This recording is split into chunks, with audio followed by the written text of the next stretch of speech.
Good afternoon.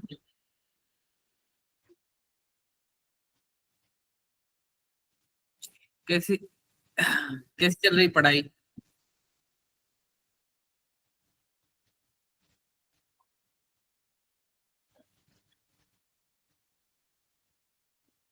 Good.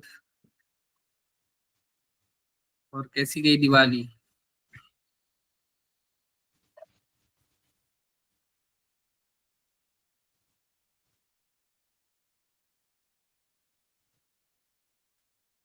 Okay.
हाय, good afternoon all. कैसे हो? बढ़िया।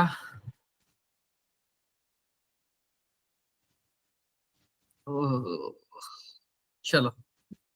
तो after small vacation will back. So last time हमने काइनेटिक्स वाला चैप्टर स्टार्ट किया था। उसमें अलग अलग चीजें देखी थी, जैसे कि टाइप्स ऑफ रिएक्शंस क्या होती है। उसके बाद में जो रेट लॉ है वो कैसे इस्तेमाल किया जाता है, या उसका एग्जैक्टली ये जो है, तो वो इक्वेशन कैसे लिखा जाता है। उसके अलावा जो differential rate equation and integrated rate equations, ये दोनों भी हमने डिस्कस किए थे। इसके अलावा order as well as molecularity भी हमने डिस्कस किया था। आई थिंक ऑर्डर हमारा खत्म हो गया था।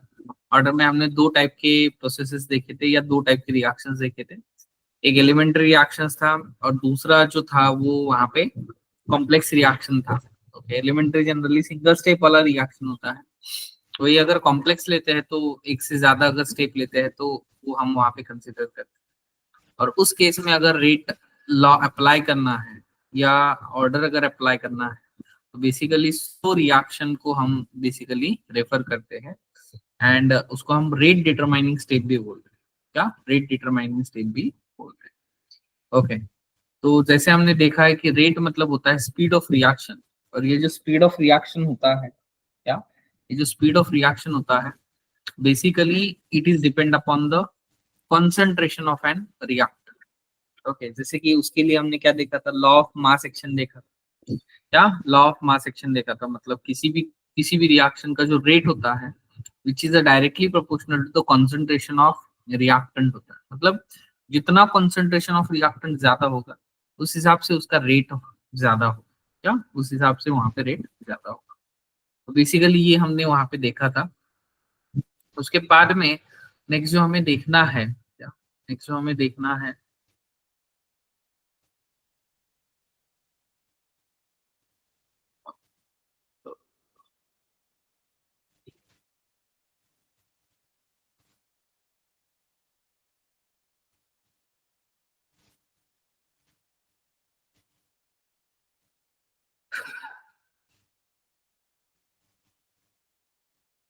ये factors, law of mass action, rate expression, और रेट एक्सप्रेशन के थ्रू हमने क्या किया था, एलिमेंट्री रिएक्शन। एलिमेंट्री रिएक्शन मतलब क्या होता है, जो बेसिकली सिंगल स्टेप रिएक्शंस होते हैं उनको हम एलिमेंट्री रिएक्शंस बोलते हैं। ओके, जो मल्टीपल स्टेप्स में होते हैं उसको हम कॉम्प्लेक्स रिएक्शंस बोलते हैं। बेसिकली कॉम्प्लेक्स रिएक्शन में एक से ज्यादा एलिमेंट्री रिएक्शंस होते हैं, एंड जो स्लोवेस्ट स्टेप होता है, मतलब स्लो रिएक्शन जो होता है, that's our elementary reaction, and उसी के अकॉर्डिंगली वहां पे डिसाइड करें। तो आप बोलोगे सर स्लो और फास्ट कैसे डिसाइड करेंगे, तो ये बेसिकली एक्सपेरिमेंटली डिफाइन किया जाता है। क्या एक्सपेरिमेंटली डिफाइन किया जाता है, एंड उसी से हमें क्या मिलेगा वहां पे, रेट डिटरमाइन या रेट वहां पे मिलेगा। तो ये कुछ एग्जांपल्स थे उसके। उसके बाद में हम आए थे ऑर्डर ऑफ रिएक्शन की तरफ, या order of reaction I think start करना था हमें। ओके, तो बेसिकली ऑर्डर ऑफ रिएक्शन होता क्या है, क्या ऑर्डर ऑफ रिएक्शन होता क्या है, इसमें सपोज हमने कोई भी एक रिएक्शन ले लिया, क्या ले लिया, कोई भी एक रिएक्शन ले लिया। ओके, तो भले ही ये एक्सपेरिमेंटली फाइंड आउट करते हैं, मतलब जैसे कि अगर X A plus Y B it will give product formation, तो अगर यहाँ पे रेट लॉ हम अप्लाई करते हैं तो रेट लॉ कुछ इस तरीके से वहां पे मिलता है।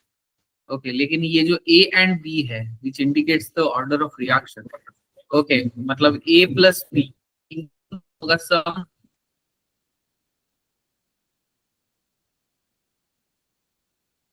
करके जो एन मिले वही हमारा ऑर्डर ऑफ रिएक्शन। ये जो है वो रेट कांस्टेंट है। इसके अलावा जो भी यहाँ पे ए एंड यहाँ पे एक्सपेरिमेंटली फाइंड आउट करते हैं, लेकिन ऑर्डर फाइंड आउट करना मतलब क्या करना, सपोज ए एंड बी दो रिएक्टेंट है, वहां पे सबसे इंपॉर्टेंट जो रिएक्टेंट है वो कौन सा है, वो वहां पे हम वहां पे डिसाइड करते हैं।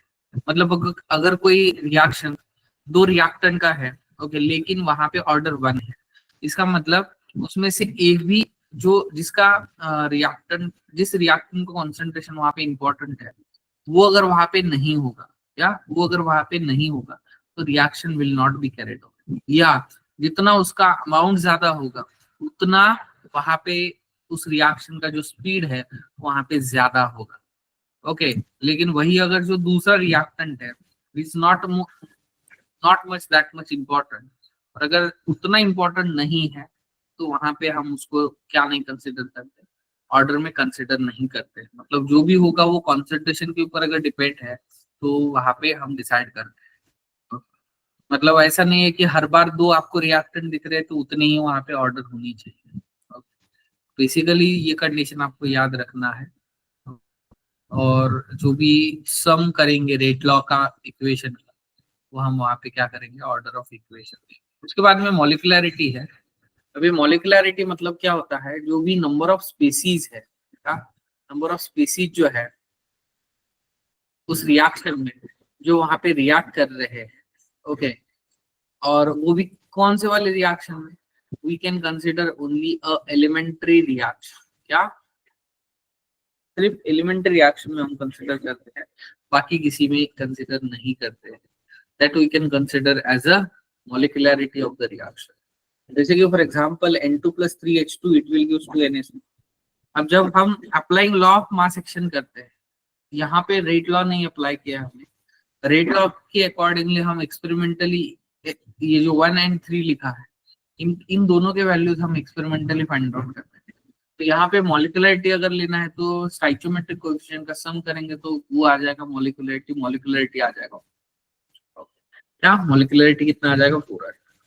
वैसे अगर ये लेते हैं तो H2O2 का डिकम्पोजिशन अगर लेते हैं तो दैट्स यूनिमोलिकुलर है। NH4NO2 अगर लेते हैं तो अगेन यूनिमोलिकुलर है। ओके, ये अगेन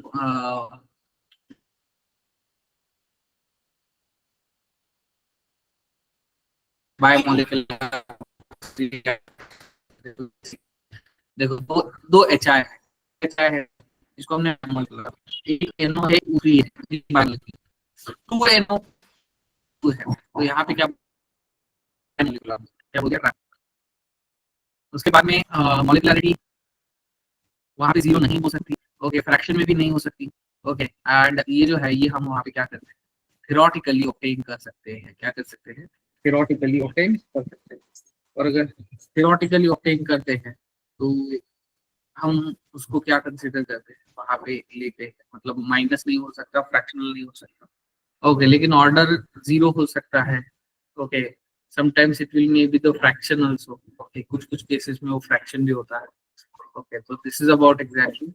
उसके बाद में difference between molecularity and order अगर लेते हैं तो ऑर्डर में हम सम ऑफ पावर्स लेते हैं। वही अगर जो ये है, मतलब ये जो है ऑर्डर जो है इट इज एक्सपेरिमेंटली डिटरमाइन होता है। वही अगर मॉलिकुलरिटी लेते हैं तो जो भी हम केमिकल रिएक्शन वहां पे लिखते हैं उसी के अकॉर्डिंगली वहां पे लिया जाता है, या उसी के अकॉर्डिंगली वहां पे लिया जाता है। ओके, अगेन दूसरा जो एग्जाम ये है एक्सपेरिमेंटल वैल्यू और वो थ्योरेटिकल वैल्यू है। उसके बाद में थर्ड जो डिफरेंस है, ऑर्डर अगर लेते हैं तो जीरो, फ्रैक्शनल, इंटीग्रल कुछ भी हो सकता है।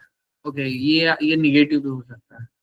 लेकिन मॉलिकुलरिटी अगर लेते हैं तो जीरो नहीं होता या फ्रैक्शनल नहीं होता है। Okay, that's always positive and integral value. Okay, again order अगर लेते हैं तो एक्सपेरिमेंटल कंडीशन के ऊपर डिपेंड होता है। मॉलिकुलरिटी ऐसा कुछ नहीं होता है, एक्सपेरिमेंटल कंडीशन जो भी हो। एक्सपेरिमेंटल कंडीशन मतलब क्या, जैसे टेम्परेचर है, प्रेशर है, ओके, ये जो है वो जो हम मेंटेन करते हैं उसको हम एक्सपेरिमेंटल कंडीशन बोलते हैं। तो वहां पे वो नहीं लेते हैं। ऑर्डर ऑफ रिएक्शन अगर लेते हैं तो वहां पे रेट ऑफ रिएक्शन एग्जैक्टली कैसे होगा, क्या होगा, इसके बारे में वो वहां पे हमें आइडिया देता है। ओके, वही अगर मोलिकुलरिटी लेते हैं तो वो उसका और रेट का कुछ भी लेना देना नहीं है। ओके, एंड कॉम्प्लेक्स रिएक्शन के लिए ओके हमें ऑर्डर जो है, क्या ऑर्डर जो है, order is given slow step and molecularity also given by slow step. Okay, is taken as a order of overall reaction। मतलब वहां पे दोनों टाइम पे हम जो स्लो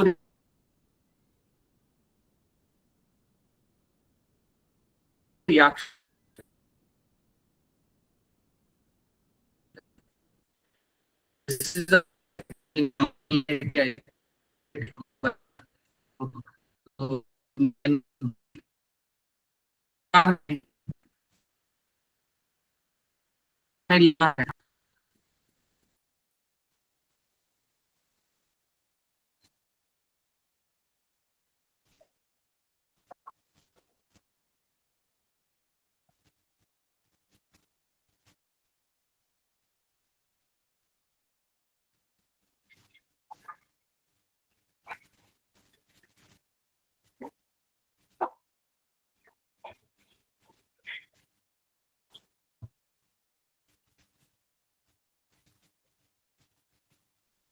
अभी देखो जो रेट कांस्टेंट हमने देखा है उसके वो एग्जैक्टली कैसे होता है और ये कैसे फाइंड आउट करते हैं वो हमें वहां पे देखना है। जैसे कि अगर रेट कांस्टेंट और उसकी कैरेक्टरिस्टिक भी देखना है, अब जैसे लास्ट टाइम मैंने बोला था कि रेट कांस्टेंट का यूनिट आपको बताएगा कि वो एग्जैक्टली किस ऑर्डर का रिएक्शन है या किस ऑर्डर का रिएक्शन। तो जैसे यहाँ पे देखो रेट लॉ हमने अप्लाई कर दिया, rate is directly proportional to मतलब लॉ ऑफ मास एक्शन के अकॉर्डिंग। ओके, तो ये वहां पे अप्लाई कर दिया, alpha plus alpha A to the power alpha into B to the power beta आ गया। Rate is equal to K into A to the power alpha B to the power beta.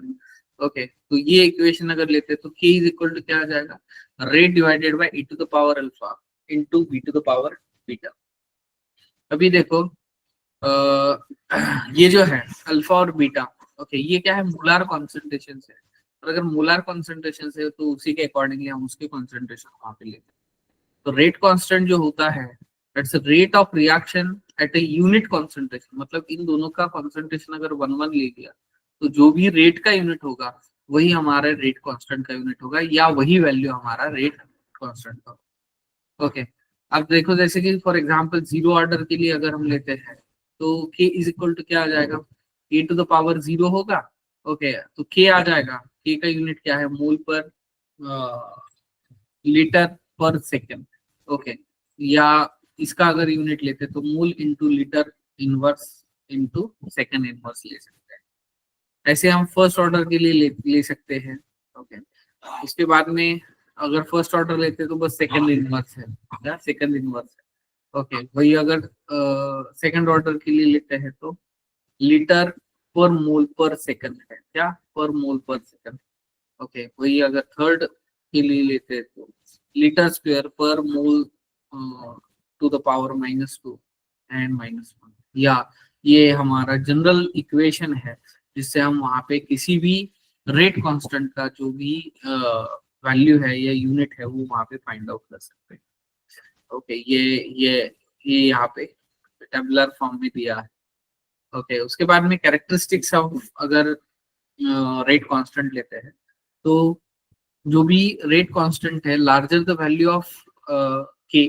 Okay, के का जितना value ज्यादा होगा उतना fast reaction, और के का वैल्यू जितना स्लो होगा उतना स्लो रिएक्शन होगा। ओके, मतलब स्मॉलर वैल्यू होगा तो स्लो रिएक्शन।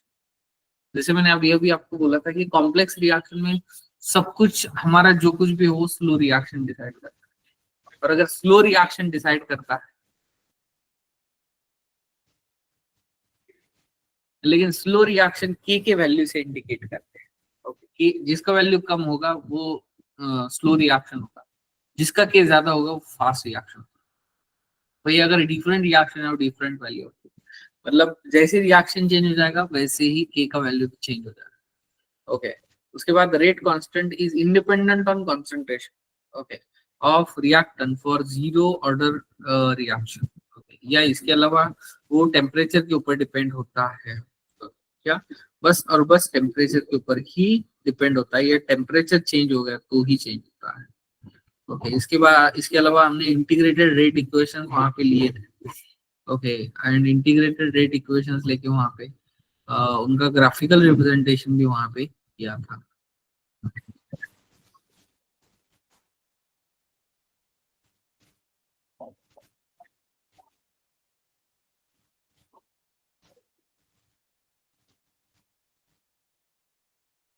आई थिंक ये भी हमने लिया है।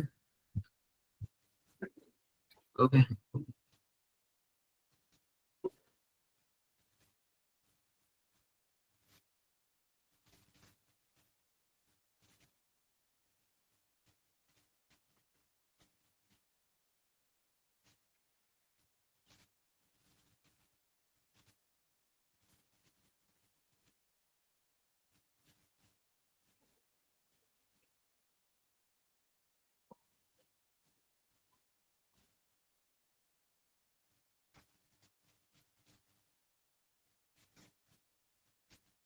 अभी देखो जैसे कि methods of determining order of reactions अगर लेते तो अगेन ये एक्सपेरिमेंटली फाइंड आउट किया जाता है। ऐसे बहुत सारे मेथड्स है, जैसे कि इंटीग्रेटेड मेथड है, आइसोलेशन मेथड है, इनिशियल रेट मेथड है। ओके, इसके अलावा हाफ लाइफ टाइम मेथड है, and lastly went of differential method. Okay, तो ये तो मेथड हम इस्तेमाल करने ही वाले, लेकिन उसके अलावा हम ये भी देखने वाले हैं कि इसको मतलब इंटीग्रेटेड मेथड में हम ट्रायल एंड एरर मेथड भी बोल सकते हैं इसको, क्या ट्रायल एंड एरर मेथड भी बोल सकते हैं। ओके, जैसे कि for example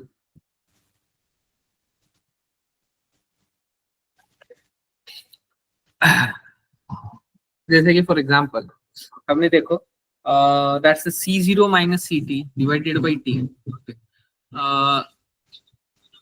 then the reaction was in zero order. Zero order मतलब वहां पे कुछ भी वहां पे चेंज नहीं होने वाला है, या इन शॉर्ट जैसे कि अगर suppose first order reaction, okay, या जीरो ऑर्डर मतलब क्या है, जो रिएक्टेंट वहां पे प्रेजेंट है उस उसमें का किसी भी रिएक्टेंट का कंसंट्रेशन वहां पे उस रिएक्शन होने के लिए इंपॉर्टेंट नहीं है।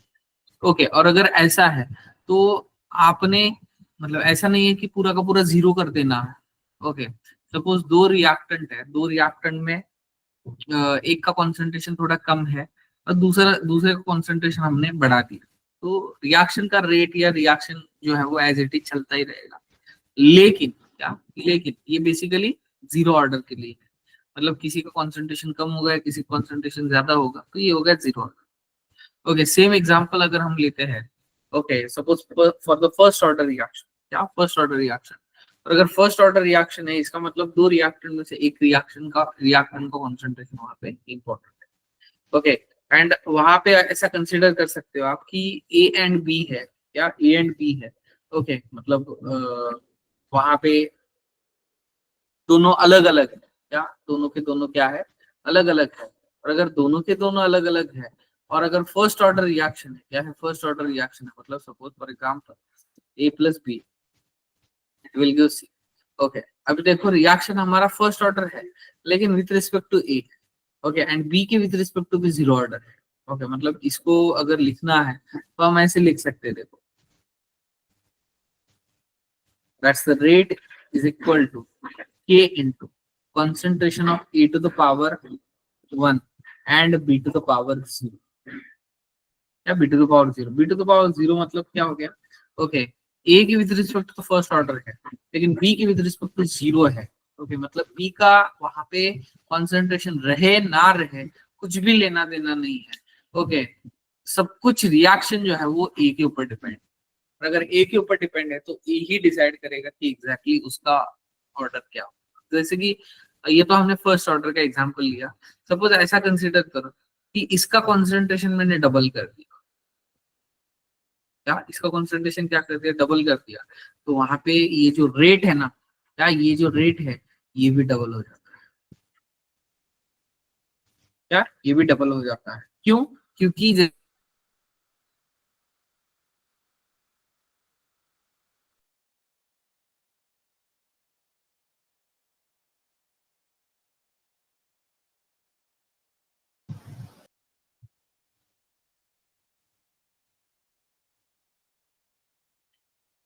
अगर सपोज ए का कंसंट्रेशन मैंने डबल कर दिया तो रेट भी वहां पे डबल हो जाएगा। ओके, तो बेसिकली ये एक हिट एंड ट्रायल मेथड है। ओके, उसके बाद में आइसोलेशन है। देखो आइसोलेशन मतलब क्या करना है आपको, दोनों को अलग अलग कंसीडर करना है, क्या करना है, दोनों को अलग अलग कंसीडर करना है। और अगर दोनों को अलग अलग कंसीडर करते हो तो फिर वहां पे रेट जो है वो कंपेयर करो, क्या वहां पे कंपेयर करो एंड उसी के अकॉर्डिंगली वहां पे ऑर्डर जो है वो रिएक्शन का बताता है। इसके अलावा आइसोलेशन मेथड मतलब दोनों को अलग अलग कंपेयर करो। ओके, अगर सपोज यहाँ पे ए का कुछ वैल्यू है, मतलब ऐसा नहीं है कि हर बार 1 2 3 होना चाहिए, ऐसा भी हो सकता है कि जो भी कॉन्सेंट्रेशन ऑफ ए है, ओके, उसका मतलब मल्टीपल प्रोपोर्शन में मतलब डबल होना चाहिए, या सी का है तो आधा होना चाहिए, ऐसे हम वहां पे क्या कर सकते हैं, डिफरेंशिएट कर सकते हैं। उसके बाद में आइसोलेशन मेथड्स में अगर मल्टीपल रिएक्टेंट्स है तो वहां पे अगेन हम तीनों का इस्तेमाल करके वहां पे उसका जो ऑर्डर है वो वहां पे फाइंड आउट कर सकते हैं, या पी के विथ रिस्पेक्ट टू क्या है, क्यू के विथ रिस्पेक्ट टू क्या है, या आर के विथ रिस्पेक्ट टू क्या है, उसी के अकॉर्डिंगली डिसाइड कर सकते हैं।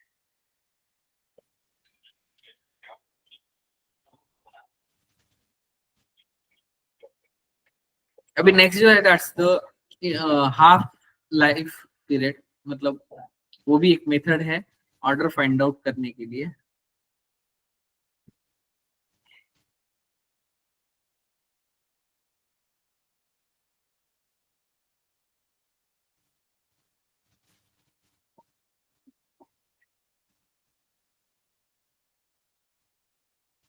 बेसिकली अगर half life of reaction related to the initial concentration है, ये हमें पता है। एंड सपोज कोई भी रिएक्शन है, मतलब हाफ लाइफ अगर खत्म हो जाएगा, ओके, तो जो भी कंसंट्रेशन है वो कंसंट्रेशन उसी के अकॉर्डिंगली वहां पे चेंज हो जाए। तो ये हाफ लाइफ मेथड है, ओके। या कितने प्रोपोर्शन में वहां पे चेंज होता है, या कितने पावर के इसमें वो वहां पे चेंज होता है, वो हमें क्या करना है वहां पे डिसाइड करना है। क्या करना है, डिसाइड करना है।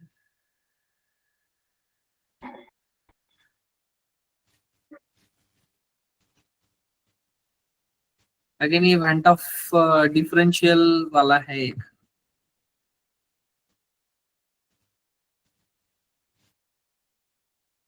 लेकिन इतना कुछ वो इम्पोर्टेंट नहीं है हमारे लिए।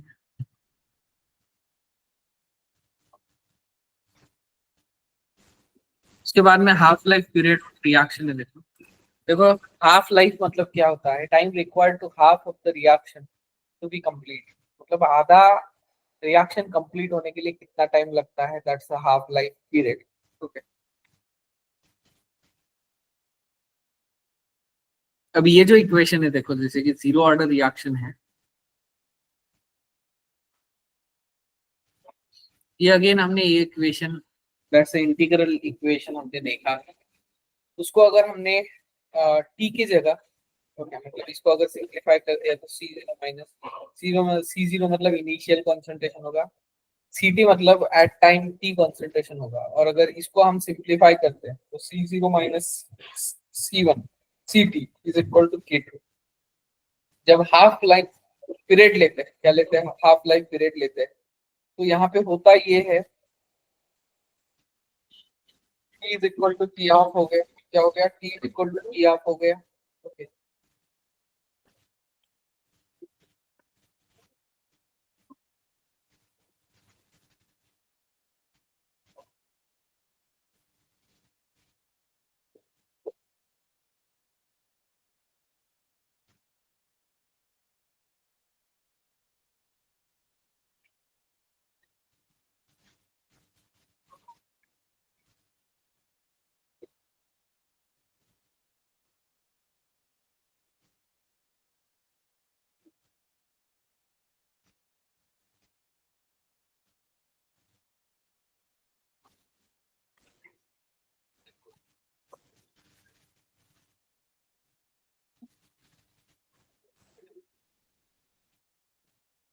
ओके, तो इक्वेशन वहां पे क्या बनेगा, C zero minus C zero by two is equal to T K into T half. तो T half is equal to क्या आ जाएगा, C zero divided by two K आ जाएगा। ओके, तो इससे हम क्या कर सकते हैं, half life period find out कर सकते हैं। हाफ लाइफ से यहाँ पे बस हमें इनिशियल कंसंट्रेशन वापस करना है। And according to this, it is directly proportional to the initial concentration and inversely proportional to the rate of concentration. Okay, again ये relations हमारे लिए important है। Okay, that's T half is equal to C zero divided by 2K. तो ये basically directly proportional to the initial concentration and inversely proportional to the rate constant. Again graphically इसको represent कर सकते हैं, तो हमें ये स्ट्रेट लाइन वहाँ पे इक्वेशन वहाँ पे मिलेगा। उसके बाद में नेक्स्ट जो है that's the first order. First order के लिए अगेन यहाँ पे ये जो इक्वेशंस है, T half is equal to C zero divided by two K, ये हमें याद रखना है। क्या याद रखना है, ओके। उसके बाद में फर्स्ट ऑर्डर लेते तो सेम कैलकुलेशन है, बस वहां पे जो पावर है वो पावर वहां पे कॉन्सेंट्रेशन के पावर में कुछ ना कुछ आता है, कुछ ना कुछ मतलब वन आता है। ओके, क्यों, क्योंकि फर्स्ट ऑर्डर रिएक्शन है, उसीलिए वो वहां पे आएंगे एंड उसी के अकॉर्डिंग। उसके अलावा क्वेश्चन से देखें,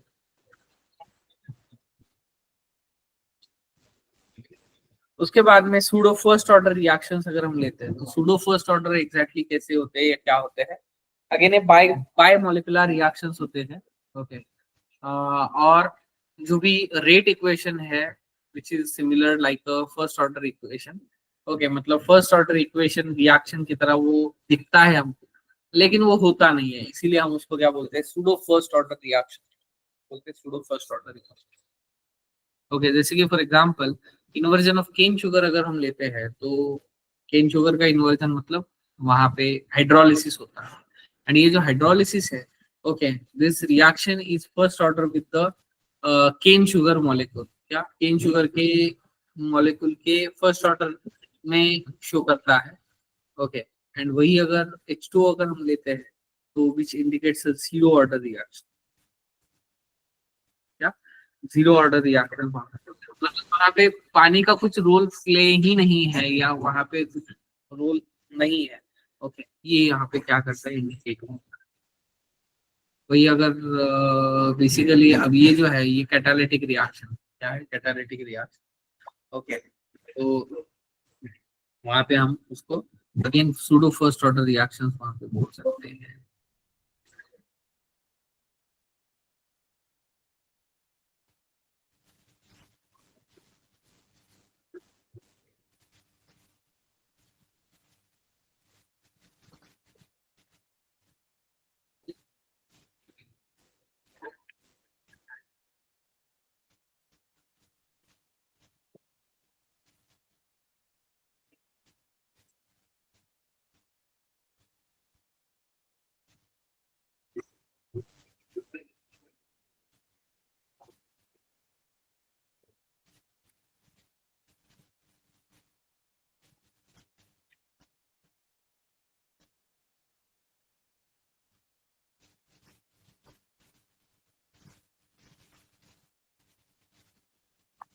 उसके बाद में factors affecting rate of chemical reaction है, जैसे ये कॉन्सेंट्रेशन ऑब्लिक। अभी ये रेट है, दैट्स नॉट द, अभी जो हमने देखा ना ऑर्डर, ऑर्डर नहीं है, दैट्स द रेट है। हाँ, तो ये बेसिकली पांच फैक्टर्स है, concentration of like pressure, nature of reactant, temperature, light, catalyst. Okay, ये सभी के सभी फैक्टर्स है। ओके, अभी कंसंट्रेशन जो है, ऑलरेडी हमने rate of reaction directly proportional to the concentration of reactant बोला है। तो जितने ज्यादा ज्यादा ये होंगे वहां पे, मतलब रिएक्टेंट का अमाउंट होगा उतना वहां पे प्रोपोर्शनलिटी साइन वो वहां पे शो करेगा।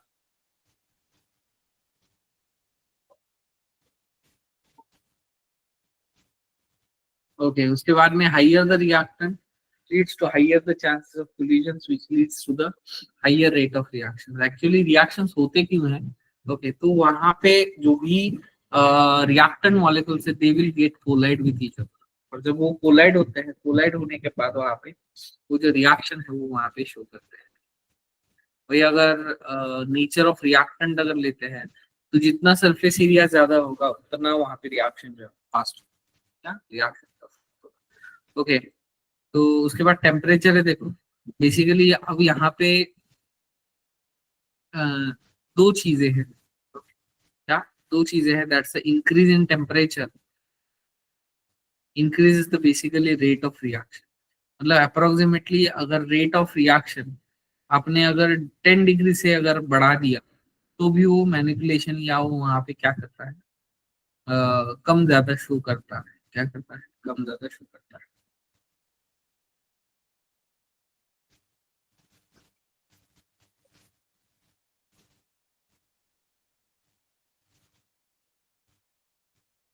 ओके, मतलब जितने ज्यादा कोलिजन्स होंगे उतना रिएक्शन का जो रेट है वो वहां पे क्या होगा, फास्ट होगा। क्यों? क्योंकि टेम्परेचर वहां पे कोलिजन्स इंक्रीज करता है। और क्यों इंक्रीज करता है? क्योंकि जितना वहां पे टेम्परेचर ज्यादा होगा सभी मॉलिक्यूल्स का काइनेटिक एनर्जी ज्यादा होगा, और जितना काइनेटिक एनर्जी ज्यादा होगा वहां पे वो ज्यादा से ज्यादा कोलिजन्स करेगा और वहां पे प्रोडक्ट फॉर्मेशन करेगा। के बाद में आरएनएस इक्वेशन है, देखो which is again similar to the same thing. Okay, and ये जो है temperature dependent of the rate of chemical reaction can exhibit on the basis of Archimedic principle.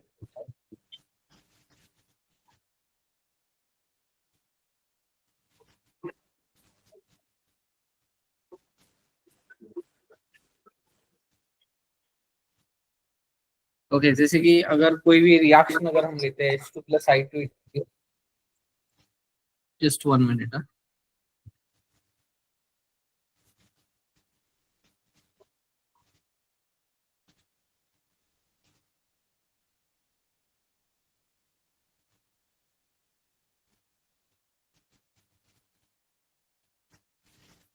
Okay, तो बेसिकली सपोज ये कोई reaction है and ये जो reaction है इसको कुछ सर्टन अमाउंट ऑफ एनर्जी वहां पे लगता है जिसको हम एक्टिवेशन एनर्जी बोलते हैं, एक्टिवेशन एनर्जी बोलते हैं। जैसे कि ये एनर्जी प्रोफाइल डायग्राम है, देखो वाई एक्सिस में हमने पोटेंशियल एनर्जी लिया है, एक्स एक्सिस में रिएक्शन कोऑर्डिनेट लिया है एंड वहां पे सबसे पहले तो कंसंट्रेशन वहां पे H2 एंड I2 का वहां पे इंक्रीज हो गया, क्या वहां पे इंक्रीज हो गया एंड एक ऐसा कंडीशन आया कि जहाँ पे उसका कम होने लग गया और जो HI है उसका कॉन्सेंट्रेशन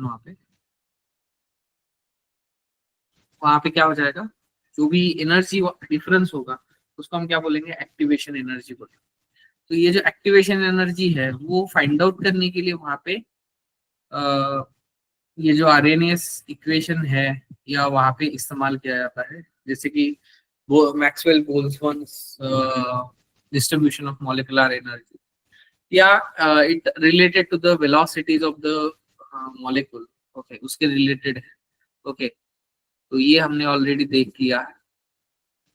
तो इक्वेशन किधर गया,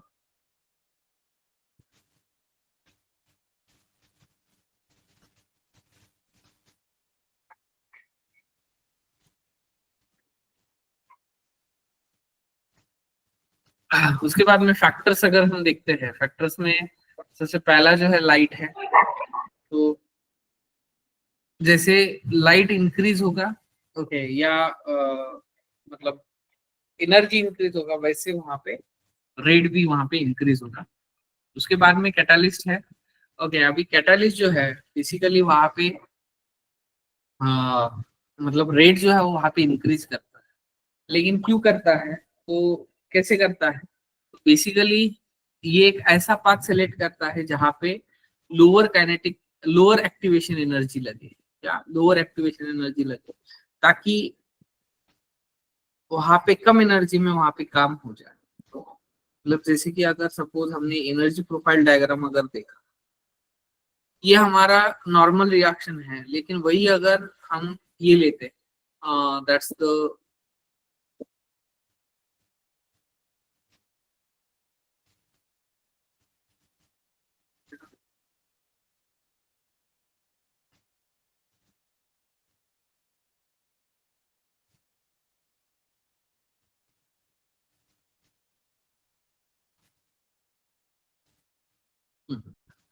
ये दिया है देखो, आगे ये दिया है, ये हमारा नॉर्मल रिएक्शन है, रेड वाला लाइन एंड ये जो ब्लू वाला है which is for the catalyst. मतलब जो यहाँ पे जो एनर्जी लग रहा है ये बहुत ज्यादा है, ओके, लेकिन वही अगर ये लेते हैं तो ये बहुत कम है। तो इसीलिए वहां पे जो कैटालिस्ट होते हैं, कैटालिस्ट का जो भी एक्टिवेशन एनर्जी है वो वहां पे कम होता है। वही अगर नॉर्मल रिएक्शन अगर लेते हैं तो रिएक्शन का जो ये है वो वहां पे ज्यादा होता है। Okay, so these are the factors which affect the rate of reaction. उसके बाद में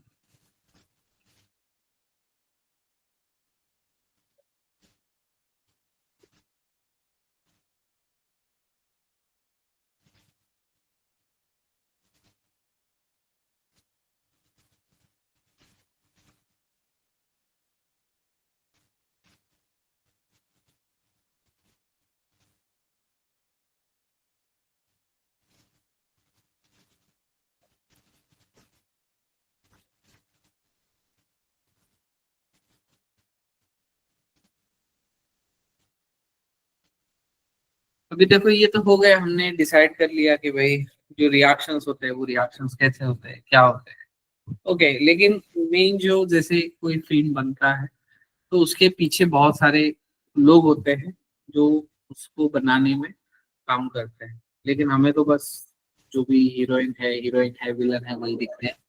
ओके, वैसे ही जब भी हमारा कोई भी रिएक्शन होता है, ओके, तो बेसिकली उसके पीछे ये चीज रिस्पॉन्सिबल होती है, जो कि जिसकी वजह से कोलिजन्स या जो पार्टिकल्स है या जो मॉलिक्यूल्स है एक दूसरे को क्या करते हैं, कोलाइड करते हैं। तो that can be explain by collision theory. तो जिन मॉलिक्यूल्स को कोलाइड होना है वो एक दूसरे के साथ क्या होंगे, कोलाइड। एंड वो जब कोलाइड होते हैं तो उसके लिए कुछ अमाउंट ऑफ एनर्जी लगती। ओके, और अगर उसके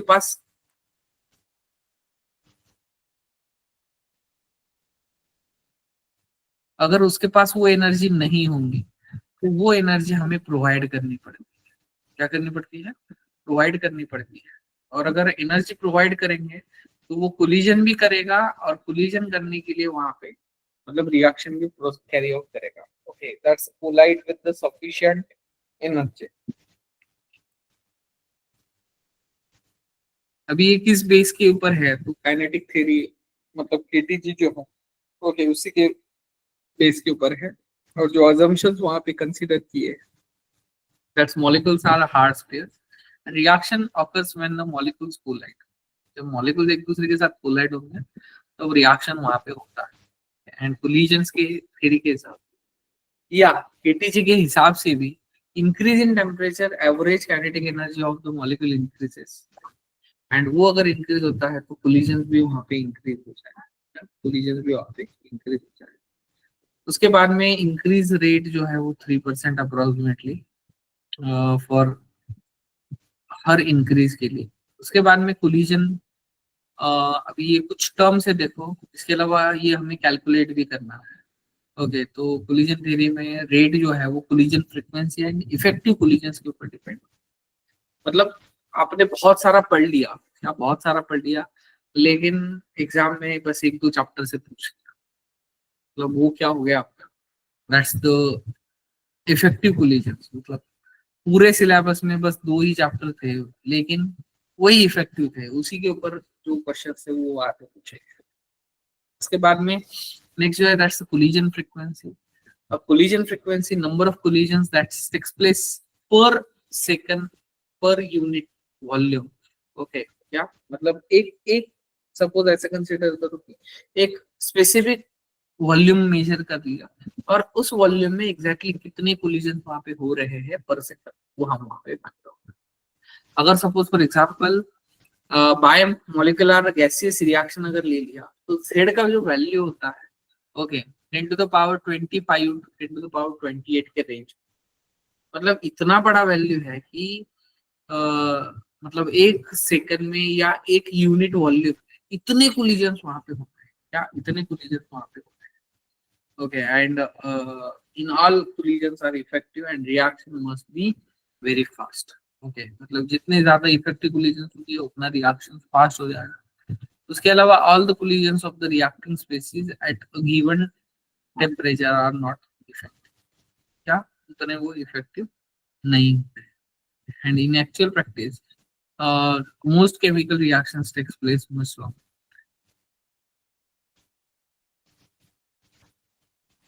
Okay, तो उसी को हम इफेक्टिव कोलिजन्स बोलते हैं। ओके, एंड जो थ्रेशोल्ड एनर्जी है, देखो थ्रेशोल्ड एनर्जी मतलब क्या होता है? जो मिनिमम एनर्जी है जिसको वहां पे कोलिजन करने के लिए वो वहां पे क्या है, रिस्पॉन्सिबल है। ओके, तो ये सबसे पहले अगर कोई रिएक्शन होना है तो वहां पे सबसे पहले उनके बीच में मॉलिक्यूल्स के बीच में, रिएक्टेंट मॉलिक्यूल्स के बीच में कोलिजन होना चाहिए। ओके, इसके अलावा एनर्जी रिक्वायरमेंट, जैसे कि एक्टिवेशन एनर्जी है, एक बार वो एक्टिवेशन एनर्जी को चला गया तो ऑटोमेटिकली प्रोडक्ट तो बनना ही बनना है, लेकिन इनिशियली हमें एक्टिवेशन एनर्जी तक उसको लेके जाना पड़ता है। इसके अलावा ओरिएंटेशन ऑफ मॉलिक्यूल को भी वहां पे उतना इंपॉर्टेंट है। अगर ओरिएंटेशन प्रॉपर होंगे तो ही रिएक्शन हो, अदरवाइज रिएक्शंस नहीं। जैसे कि ये वाला है, मतलब आपने SN1 SN2 रिएक्शन देखा होगा। ओके, तो ये जो है, अगर सपोज ब्रोमीन सामने से खड़ा है और उसी साइड से अगर OH- आ जाए तो चलेगा क्या? नहीं चलेगा, उसको बैक साइड से आना पड़ेगा। तो ये बेसिकली ये है। ओके, एंड ये this is the equation. Okay, K is equal to PZ into E⁻⁻ P जो है स्टेरिक फैक्टर है या प्रोबेबिलिटी फैक्टर है, Z जो है फ्रीक्वेंसी है, क्या है? फ्रीक्वेंसी है। या Z एंड P को दोनों को कंबाइन करके हम एक प्री एक्सपोनेंशियल फैक्टर लेते हैं। ओके, क्या प्री एक्सपोनेंशियल फैक्टर लेते हैं, इसको हम आर्यनियस कांस्टेंट भी बोलते हैं। ओके, तो this is basically our chemical kinetics. Okay, आज यहाँ पे थ्योरी जो है वो थ्योरी वाला जो पार्ट है वो खत्म हो जाता है यहाँ पे। ओके, अभी इसके जो नेक्स्ट क्लास में हम क्या करेंगे, इसके जो एमसीक्यूज है वो एमसीक्यूज वहाँ पे सॉल्व करेंगे। तो यहाँ पे हम रुकते हैं, remain will discuss in the next. अगर आपको कुछ डाउट होगा तो आप बोल सकते हो।